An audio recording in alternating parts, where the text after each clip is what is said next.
motif de satisfaction pour moi de prendre la parole ce matin pour souhaiter la bienvenue à tous ceux qui sont ici présents à l'occasion de la sortie solennelle de la 9e promotion de l'Institut des hautes études internationales, qui, il faut le rappeler, a été créé en 2008 pour assurer la formation initiale et le perfectionnement des cadres de haut niveau en diplomatie et relations internationales.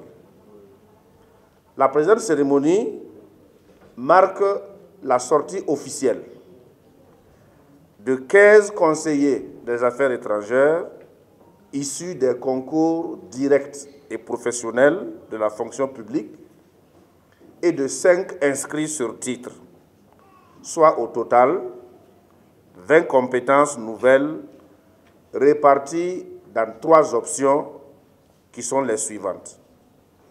L'option A, politique internationale, avec 11 compétences. L'option B, droit international, avec 5 compétences. Et l'option C, économie et finances internationales, avec 4 compétences. Ces 20 lauréats recevront tantôt des maîtres de son Excellence, Monsieur le ministre des Affaires étrangères et de la coopération, le diplôme d'études supérieures en diplomatie et relations internationales.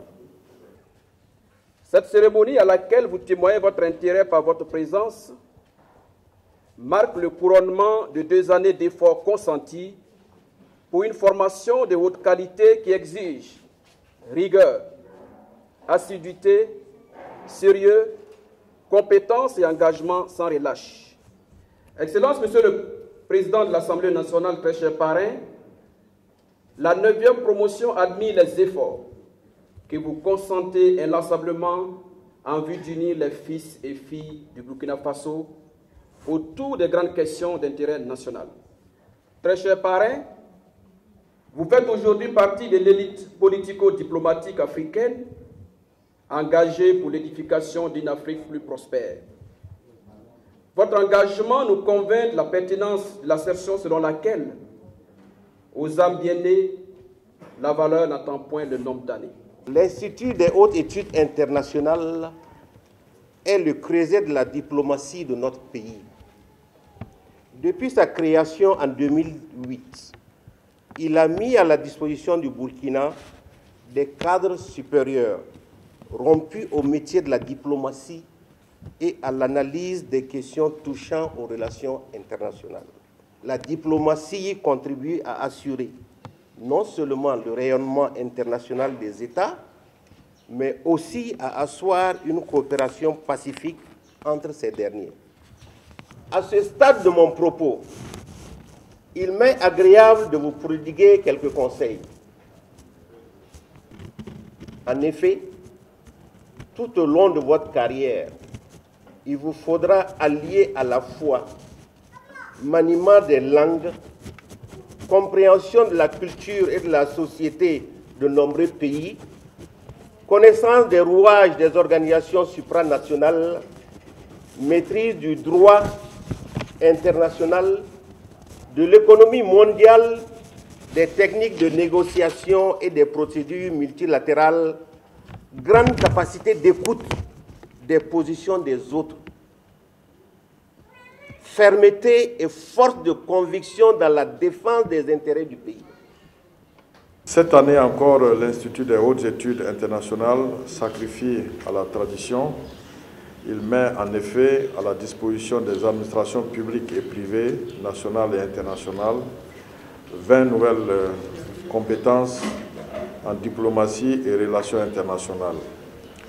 Ce moment, vous en doutez bien, revêt donc pour nous une importance toute particulière et nous procure une fierté légitime. Chers lauréats, vous n'ignorez pas que vous serez plus que jamais mis à l'épreuve, non seulement dans la résolution des grandes questions du monde, mais aussi dans votre savoir-faire et votre savoir-être. Certes, vous avez reçu une formation appropriée. Toutefois, vous devez retenir que le diplomate est en apprentissage continu, car la scène mondiale est faite d'altérité et de complexité auxquelles il faut savoir constamment s'adapter.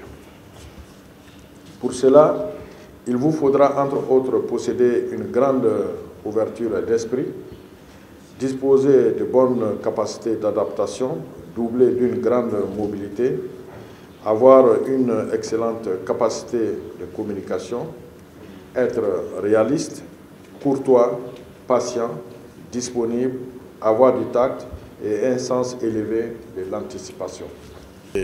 Nous allons continuer à renforcer les capacités de cette école. Il y a aussi un pôle d'excellence que nous allons démarrer bientôt le chantier. Et donc tout ça va renforcer les capacités de l'école pour faire de cette école une école beaucoup plus performante.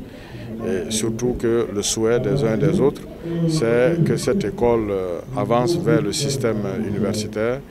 C'est un défi que nous allons relever ensemble avec la direction générale de l'école.